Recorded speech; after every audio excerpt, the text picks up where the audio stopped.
Hello guys, ഇന്നത്തെ ദിവസം നമുക്കിതൊരു കല്യാണം ഉണ്ട്. നല്ല അടിപൊളി കല്യാണമാണ്. ഏറ്റവും ലക്ഷറസ് ആയിട്ടുള്ള തേവർക്കാട് വെച്ചിട്ടായിരുന്നു കല്യാണം. സോ കല്യാണത്തിനോട് എന്തിനാ ഫുഡ് കഴിക്കാനില്ല, അപ്പം ഞങ്ങൾ ആദ്യം ഒരു ഫുഡ് കഴിക്കാൻ തന്നെയായിരുന്നു. കല്യാണത്തിന് വന്നിട്ട് രണ്ടാമത്തെ ഫുഡ് കഴിക്കുന്നുണ്ടാവും. അതെ ഗൈസ്, ഇവിടെ ഒരാൾ വിളിക്കാത്ത കല്യാണത്തിന് 4 വട്ടേ ഭക്ഷണം കഴിക്കണം. ഇവിടെ ഒരാൾ കഴിഞ്ഞു പോയ സാധനം ചോദിച്ച് പോയിട്ടുണ്ട്.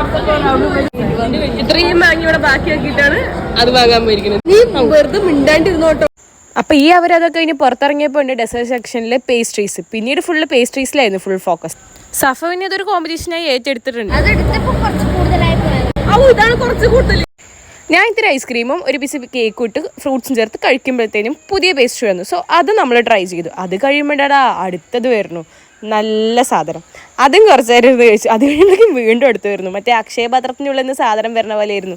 ഞങ്ങളാണെങ്കിൽ ഫാമിലി വട്ടത്തിൽ നിന്ന് അതിന് കഴിക്കില്ലായിരുന്നു. നമ്മുടെ ബ്രൈഡിൻ്റെ എൻഗേജ്മെൻറ്റ് ലുക്കായിരുന്നു ഇത്. അപ്പോൾ ഇത് കണ്ടപ്പോൾ തന്നെ ഞാൻ ഈ ഡ്രസ്സ് എവിടെയോ കണ്ടിട്ടുള്ളത് ഫുൾ കൺഫ്യൂഷൻ ആയിരുന്നു. അങ്ങനെ നമ്മൾ ഗൂഗിൾ ചെയ്ത് നോക്കിയപ്പോഴാണ് ഇൻസ്റ്റഗ്രാമിൽ ഏറ്റവും ഫേമസ് പേജായ എംലോഫ്റ്റ് ബൈ ജോയ് സാറിൻ്റെ ആയിരുന്നു അത്.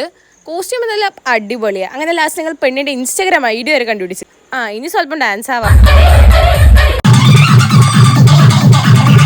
പിന്നെ വൈകുന്നേരം ഞങ്ങളുടെ ആൾവയിലായിരുന്നു. സോ ചെറിയൊരു റൈഡ് അങ്ങോട്ടേക്ക് നടത്തി അവിടുത്തെ വിശേഷങ്ങളൊക്കെ കണ്ട് വീട്ടിൽ വന്ന് പച്ചലേസും കൂടെ ലൈസ് ചാറ്റം ഉണ്ടാക്കി കഴിച്ച് ഞങ്ങൾ കടന്നുറങ്ങി. ബാക്കി പിന്നെ